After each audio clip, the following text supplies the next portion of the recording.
Hi, everybody. It is good to be here. If you're joining us on Facebook or if you are in the room, we welcome you. We are glad to see you, to share as we continue this series, Be Well Read. Now, this series, of course, centers around books. These are books that have impacted me personally and professionally, and they are books that I believe can impact you as well. If you choose to read them, as you seek to be well read, but also to be well and to serve well. And as most of you know, I am founder and lead coach with Be Well, Serve Well, which is a wellness initiative where we seek to help people increase immunity, increase energy, health, joy, and generosity. I believe that we're here on this planet to serve each other, to serve our communities, and to serve our Creator. We can't do that if we're not well. Be well, serve well. In the wake of a health crisis, which has become a financial crisis and has many people recognizing the need to renew their commitment for wellness, it's our mission to help people heal, to help people move in a direction, being well and serving well. It's good to be together. It's good to be in community. And today we will find out just how important community is in our wellness and our wholeness as I share with you the works of Dan Buettner. Now, Dan lives in Minneapolis, Minnesota, but he's probably not there very much. He travels the world researching the places on the planet that have the highest concentration of centenarians, people who live to 100 and beyond. He's dedicated his life to researching the world's best practices in health, in happiness, and in longevity. Here on the island, we're fans of the color blue, the blue sea, a bright blue sky, and today you just might become a fan of a new form of blue. I hope so. So let's dive in. A few weeks ago, I shared with you a quote by a woman named Chris Carr. She's one of my sheroes. She's a cancer thriver, living now for 17 plus years with an inoperable cancer. And she is living still. And this is what she says. The challenge comes when we let the familiar stand in the way of the possible. Now, the books I'm going to share with you today will help you understand why I believe that health is a knowing, not a number. These books are not only fascinating, they're informative. So much health and well-being is possible, whatever our age, and you will meet inspiring people on these pages. I want you to read all the books I share, but these are a couple of my favorites, I confess, as they truly inspire us to move beyond what's familiar and to begin to believe what is possible for ourselves and for the people in our lives. So who likes to travel? Everybody, right? Okay, we're going to do some traveling today. Some of you know that my tagline is explore, surrender, heal. Today we're going to explore together. Sardinia, Italy, Okinawa, Japan, the Nagoya Peninsula of Costa Rica, Loma Linda, California, and Icaria, Greece. What do these 5 places spread all around the world have in common? These are blue zones, areas with the world's highest concentration of centenarians, people living to 100 and beyond. And they are the subject and work of the work and passion of Dan Buettner, who invites us to travel with him and then to bring home the best practices of what the world has to offer. Dan's groundbreaking work on longevity began with his 2005 National Geographic cover story called The Secrets of Long Life. He went on to write 3 national bestsellers. 1, Blue Zones, and there's a second edition that's out. It's a little bit bigger than my copy. I got one of the first ones way back when. He's also written a book called Thrive, Blue Zones of Happiness. And then today we're also going to talk about the Blue Zone Solution, the Blue Zone Solution. There's even a Blue Zone cookbook, Blue Zone Kitchen, I think it's called. It's amazing, I've been told. So let's answer the most pressing question. Why blue? Why blue? Dr. Michael Poulain was a Belgian demographer who had dedicated his life, similarly to Dan Buettner, and his professional career to studying the pockets of long-lived people around the world. And in 2000, he traveled to Sardinia, Italy, where he was trying to follow up on a claim that he'd heard at a longevity conference. As he zeroed in on areas where there were, in fact, high levels of people living to 100 and beyond, centenarians, Dr. Poulain turned from his desk to circle each region on a map. And the pen that he used just happened to have blue ink. It's as simple as that. It's as simple as that. Blue zones was born, and it became the term later adopted by other demographers across the world. Now, Buettner begins his initial book, Blue Zones, Lessons for Living Longer, by asking a series of questions. What exactly is aging? What's the average American lifespan? Is there a pill that can extend life? You know, the fountain of youth. Maybe these are important questions, but to me, the most pressing question is this: how can we maximize the good years? Buettner asked these questions of a panel of experts, and to this last question, Dr. Robert Kane replies. Dr. Kane is director of the Center on Aging and the Minnesota Geriatric Education Center at the University of Minnesota. Kane points out two further questions as his answer. I like that. His questions were this: how long can I live? How well can I live? These are two very different questions. Living an extra 2 years on life support doesn't sound very appealing, but it's all too familiar. What is possible? To quote Dr. Dean Ornish, who writes in the foreword for the Blue Zone solution, it's not just how long we live, it's how well we live, dying young, as old as possible. Think about that for a minute.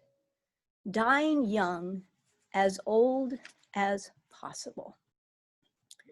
I want to shift through here because I missed something that I want to share with you. And I don't really know where it is, but I'm going to find it. Maybe it's still coming up. Dying young, as old as possible. In our society, we give a lot of weight to genetics, even though scientific studies show that 25%, only 25% of how long we live is determined by our genes. The other 75% is a combination of environment, lifestyle choices we make every day, including how we eat. Now, these books are about discovering the world's best practices for health, longevity, and putting them to practice in our own lives, teaching them to our children, incorporating them and choosing them in college and as young adults. Experts say that if we adopted the world's best practices, the right lifestyle, we could add at least 10 good years to our lives, and we could avoid and suffer a fraction of the diseases that kill us prematurely. We could, in fact, die young, as old as possible. In the preface to Blue Zones, Buettner writes about centenarian wisdom.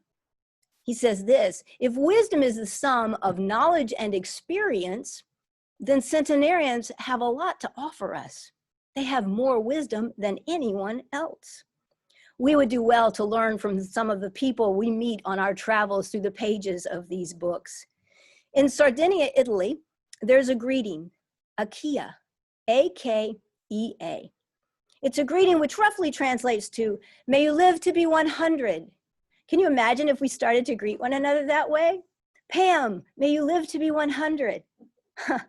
It would at least bring it to our consciousness and raise the possibility. In Sardinia, many do live to be 100, especially men. Now, in most developed parts of the world, centenarian women outnumber men 4 to 1. 4 to 1. In Sardinia, the ratio is 1 to 1. Perhaps Giuseppe Mura, at the age of 102, has something to teach us.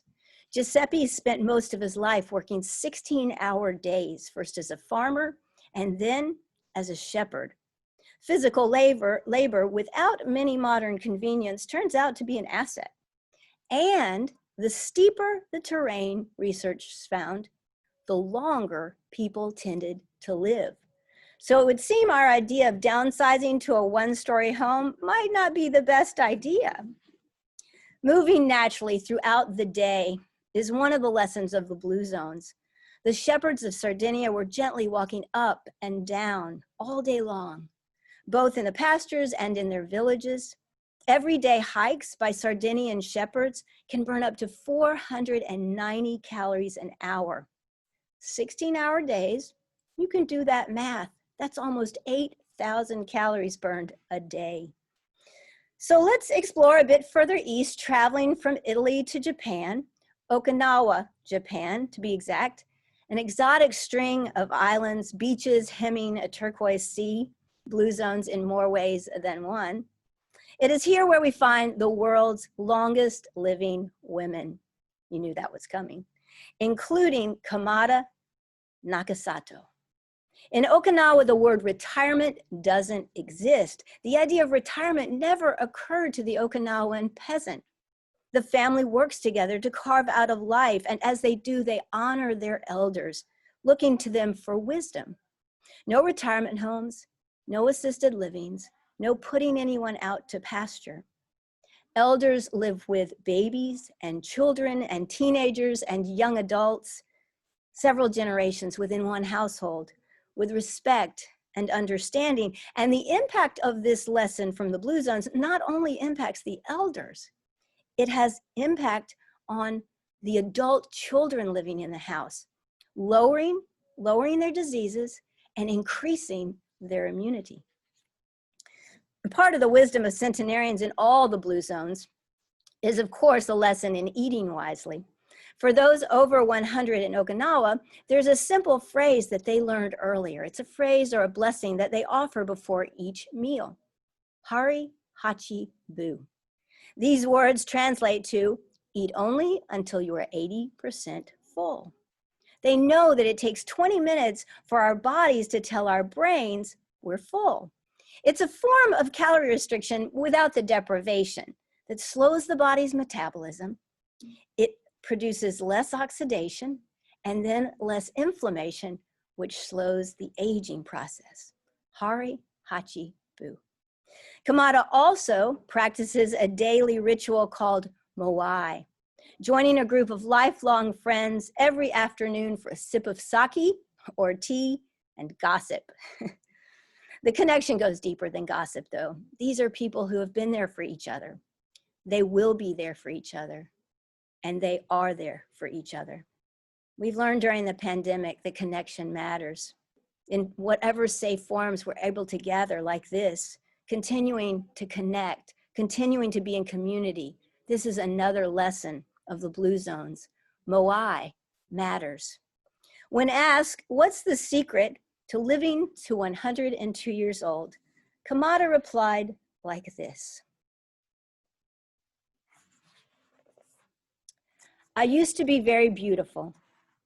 I had hair that came down to my waist. It took me a long time to realize that beauty is within. It comes from not worrying so much about your own problems. Sometimes you can best take care of yourself by taking care of others. Anything else, Dan asked? Eat your vegetables, have a positive outlook, be kind to people, and smile. Ignoring a possible etiquette breach, he writes, I embraced Kamada before we left, which she enthusiastically returned. Beneath her kimono, I could feel her delicate bones. It occurred to me that I was embracing a century of life, and there was something in that knowledge that inspired profound affection and respect. I asked her if we could return. Of course you may, she said. I'm not going anywhere. We would do well to learn from the wisdom of this centenarian. There are other guiding principles, lessons to be learned in this particular blue zone region of the world, including ikigai, which is having a reason for waking up in the morning. Each of the centenarians in these books, whatever the region where they live, still feels a sense of purpose every day in their family and in their community. and each is held in high regard, even and especially at age 100 and beyond. We would also do well to learn from the wisdom of the community, too. Traveling quite a distance now from Japan to the Nagoya Peninsula of Costa Rica, we find perhaps my favorite story in Buettner's original book. This is the story of Panchetta and Tommy. So I want to read this to you. It was 7 in the morning in the village, and already the tropical sun was bearing down as I opened the squeaky front gate and called into the pastel pink home of Tomas Castillo, Tommy to his friends. A moment later, Tommy emerged with his big white tooth grin, his brown pants tucked into his boots, a t-shirt and his New York Yankees baseball cap pulled down low on his brow. Listo? Ready? He asked, with no intention of waiting for a reply. We mounted a pair of bikes and with a truant's delight rolled out into the hot Costa Rican morning. Tommy leaned forward over his handlebars as we swooped down the street with the wind whistling past our ears and the blurred line of aqua, pink, and ocean blue houses swooshing by. We squeezed our handbrakes and slowed at the town square. Our route took us by the town clinic, past a mechanic, where the rhythm of local cowboy music blared into the street from tinny speakers. We swooped down another hill past the village school, and from there the homes thinned out. On one side of the road, buildings gave way to a wall of jungle. The road then dipped to where the pavement bridged a creek and continued up a steep incline. Tommy stood up hard on his pedals and pulled ahead of me. I was breathing heavily. Sweat trickled down my back. We followed an unmarked dirt road into the forest. Our bike wheels traced parallel ruts past a horse barn and a vegetable garden, and the road stopped at a clearing with a raised chicken coop, a tin-roofed wooden house, and a woodshed stacked high with split logs. Out front, a woman wearing a bright pink dress, hoop earrings, and carnival beads vigorously swept the jungle floor, sending up a dust cloud. Behind her, a few long golden pencils of light angled through the trees. Hola, mama, shouted Tommy as he dismounted his bike. Tommy is 80 years old in the story, his mother, 100. Two things we can note beyond the obvious about that story. One is that in Costa Rica in 2008, when this book was published, Costa Ricans spent 15% of what Americans spent on healthcare. And with the people of Costa Rica living longer and seemingly healthier lives than anywhere else on earth.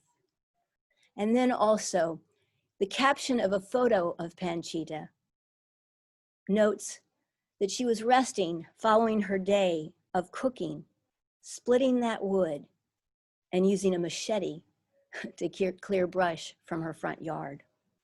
More wisdom for our journey. And we're on our way again. This time, the round the world exploration brings us back to America.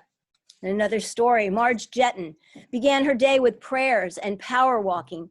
After getting dressed each morning, she would step out into the hall of her apartment building and begins to walk six times down the hall and around, 6 times circling through the dining room, always drinking a glass of water as she comes through the dining room, 6 times down, 6 times around, 6 glasses of water before breakfast. Many of us don't drink 6 glasses of water in a day.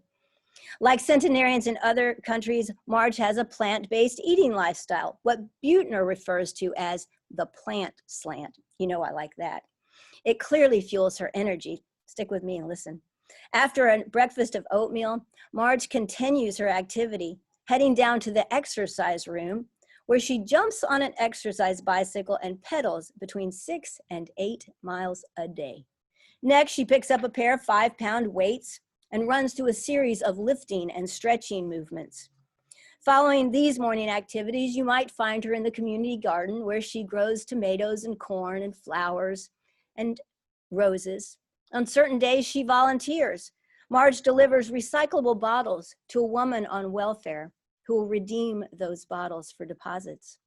She also stops at the Adult Services Center, an activity center for seniors, not to join in the activities, but to drop off bundles of magazines that she has collected throughout the week. She says, quote, "The old folks here like to read them and cut out the pictures." Old folks? Really? In our story, Marge is 100. Marge died at the age of 107 after a long, full life. It is possible. It is also possible to be 94 years old and in open heart surgery. Not as the patient on the table, though, but as one of the team of surgeons still practicing medicine. This is the life of Dr. Ellsworth Wareham, invited into the OR as an assistant surgeon by younger colleagues who continue to trust his top quality skills and want him in the room. It is possible. But how? And more specifically, how can we here in Fernandina or wherever you are as you listen, how can we live not only long, but truly well? Part of the answer is found at the end of our fork. You knew it would be there. Both Ellsworth and Marge hail from America's first blue zone, located in Loma Linda, California, where a community of Seventh-day Adventists chooses to live in a way that is age-defying. One secret to their longevity is found in their belief that good health is a reflection of good faith and stewardship, and their belief that a plant-based eating lifestyle not only fuels their health, it honors the earth and provides strength to the community. Our travels now find us landing in the pages of Buettner's latest book, The Blue Zone's Solution. Here, according to the New York Times, we continue our deep dive into places around the world where people have the beguiling habit of forgetting to die. With the Blue Zone Solutions, we add a fifth blue zone, this one overlooking the cobalt blue of the Aegean Sea in Icaria, Greece. It is here where a woman, age 101, when asked why she thought people there lived so long, very nonchalantly answered, "We just forget to die." Forgetting how to die, we too might learn to live. The Blue Zone Solution truly offers us a blueprint for how we might do just that. In this most recent work, Buettner introduces these 5 blue zones again from around the world, though more briefly, and this time with an emphasis on the longevity eating lifestyle of each region. Whatever the country, we find a variation of that plant slant from the first book, with meat seldom eaten, and only then on special occasions. Next, Buettner introduces his current life's work. It's called the Blue Zones Project, and he shares results of wellness transformation projects that he's done in Minnesota, in Iowa, and in Southern California. National Institute of Health grants and partnerships with city councils, mayors, and community leaders. These allow the Blue Zones Project to work with communities around our nation to bring about sustainable, meaningful, and measurable health outcomes. Perhaps you're beginning to realize how aging is a lot more to the story than what we've been told. There's a biological aging, yes, but there's also an environmental aging. There's an aging in isolation, certainly, but there's also an aging in community. I believe if we let go of the familiar and lean into the Blue Zones Solution, we'll find that it is indeed possible to live long and truly well.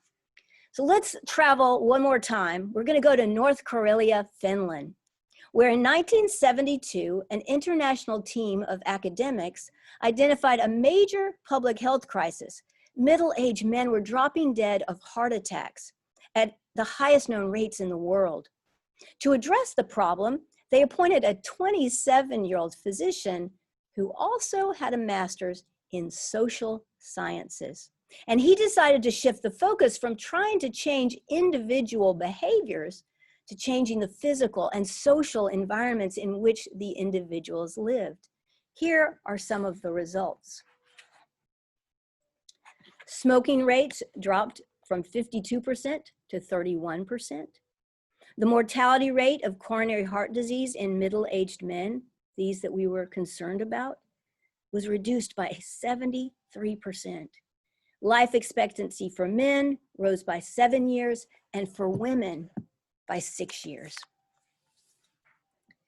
This is how our environment influences our choices and our health. On this topic, Buettner quotes Professor Brian Wansink, director of Cornell University's Food and Brand Labs and author of a fascinating book, Mindless Eating. Wansink says this about the environment around us and the social situations that influence our eating. We overeat not because of hunger, but because of family and friends, packages and plates, names and numbers, labels and lights, candles and colors, shapes and smells, distractions and distances, cupboards and containers. Buettner's Blue Zone project is designed to change these elements in our environment. It is one powerful way that the Blue Zone solution is realized. Now, here are a few examples of changes to the environment that we might all consider. Writing about changes within our schools, Buettner notes that fundraisers where children are asked to sell candy and cookies are sending the wrong message. A better idea? Walking marathons where kids get donations for participating. One school raised $20,000 and they got to keep every penny. There's no overhead. Speaking of walking, in Albert Lea, Minnesota, as they launched their Blue Zones project, everyone was invited to participate, but not only in community gardens and cooking classes, but also in walking moais. Remember the moai? Before long, over 800 people in this small town were walking in small groups, building friendships and building health, one step at a time. There's so much in these books, and I can't share it all with you, or you won't have a good reason to purchase them, which I truly hope you'll want to read these. I must mention 2 more Blue Zone projects, especially one in a beach community. The Beach Cities, that is an area south of LAX in California. It includes Manhattan Beach, Hermosa Beach, and Redondo Beach. Now, you might think a beach community is almost healthy by definition. Not so fast. Sorry, Fernandina. Still, despite this enviable location, these communities in California were not immune to the same pressures, nor are we, the pressures and habits that afflict those living in the rest of the nation. After 3 years of being involved in the Blue Zones project, these are just a few of the results. Listen up. A 14% drop in obesity, representing a savings of more than $2.3 million a year in incremental health cost. A 30% drop in smoking rate, saving another $6.7 million in healthcare costs annually. It's easy to see that our current pandemic is not the only time when a health burden becomes a financial burden, and not just individually, corporately. Other results from the beach cities: the number of residents exercising increased by 10%, that's a gain, and both diabetes and high blood pressure were down. The Blue Zone solution works. Buettner devotes well over half of the Blue Zone solution to outlining how to build your own Blue Zone, including food rituals, menus, and tips for Blue Zones living. For people in the Blue Zones, he writes, quote, growing, preparing, serving, and eating are all sacred practices with power to bring their families, their homes, their communities, their beliefs, and the natural world together in daily rhythms and harmonies, end quote. Where food is concerned, Buettner outlines some practical steps that help us shift from an American culture of convenience to the missing ingredient of consciousness. There's even an entire section in the Blue Zone's solutions of 77 Blue Zone recipes. And I plan to make the Icorian stew. Stay tuned on that. I'll probably post something on Facebook about that recipe. It's the recipe Buettner claims is his hands down favorite. That's reason enough to buy the book right there, I think. People love recipes. Wrapping up the book, Buettner spells out what he believes about the secret to longevity. The secret to longevity, whether for individuals or communities, does not rest with the federal government, nor does it rest with the medical community. Doctors aren't going to fix our country's biggest health problems. They're better at making sick people less sick than they are at preventing sickness in the first place. It's not their job. And pharmaceutical companies aren't going to help much. They're primarily in the business of selling drugs to sick people. The answer lies with the people in your community. People in the community like you and like me. People like Bob Fagan, city manager in Spencer, Iowa. In November 2012, Bob Fagan stepped to the microphone at a community gathering to share his personal experience. Quote, "A year ago, we invited the Blue Zones Project into our community, and it has begun to transform us. But I want to tell you a personal story. 8 months ago, I discovered I had about a third of my kidney function left," end quote. He went on to share how his dad died of kidney failure, just as my mother did. And he vowed, quote, "I wasn't going to die that way. Every time I sat down for a meal, I thought about my 2 granddaughters. And I began to move naturally, the Blue Zones way. I went back to the specialist this week. My cholesterol is down and blood pressure are back to normal. And," with a pause, he said, "my kidneys are functioning at 100%. The Blue Zone solution works, but not only for individuals. In Bob's town of Spencer, Iowa, the number of people with chronic diseases is down 60%. And by 2015, when this book was published, healthcare costs among city workers had dropped every year, in some cases by 50% in a single year. The pandemic has taught us health is collective. The wisdom of centenarians can teach us too that what is familiar just might be standing in the way of what is possible. Anti-wrinkle creams, hair color, age-defying lotions and potions. These are familiar. Centrum for seniors, this is familiar. Cognitive decline, dementia, Alzheimer's disease. These are too familiar. Senior centers. These are too familiar. What will we do to change from the familiar to the possible, to what is possible? Sometime as a child, I decided I wanted to live to be 100. I didn't have preconceived notions. I still don't. Even with a mother who died at 64 and a dad who died at 67. I have hope of a long, full, and fulfilling life. I believe that it's possible in part because I choose each day to be well in order to serve well, knowing that the days become weeks and the weeks become months and the months become years. Might something unforeseen happen to cut that short? Of course. And yet, I now know, you now know, we now know what is possible. So much more than we had been led to believe. The challenge arises when we let the familiar stand in the way of the possible. Let's not let the familiar stand in our way. Let's make choices every day that lead us and those we love to a new familiar. Let's forget how to die and learn how to live. Let's create a Blue Zone right here where we are on the island, or in North Carolina, or Alabama, Georgia, Glasgow, Scotland, all places where I know there might be people listening in. Let's build our moai. Let's find our ikigai, our reason, our purpose for living, and then let's share it with others. In this season of gift giving, that might be the best gift possible. Now, it would be a gift to us if you're listening on Facebook, if you'll go down into the comments section, especially today, and tell us where you are. We've been traveling the world, and we'd like to know who's been traveling with us. So if you'll put down your city and state, if you're out of the country, your city and country, that would be great. These gifts are also, these books are also great gifts in this season of gift giving. So remember to visit Story and Song if you're on the island, or their online bookshop for your gifts this season. It's always a gift to be with you.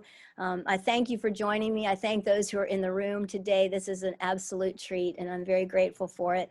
I thank Story and Song for their hospitality week by week, and it's good to be here in the second story. And I also thank Connor behind the scenes. He's always bringing me to you over the airwaves and helping make the magic. Be well read, friends. Let's create our blue zones. Let's be well and serve well. Thank you. No, we're good.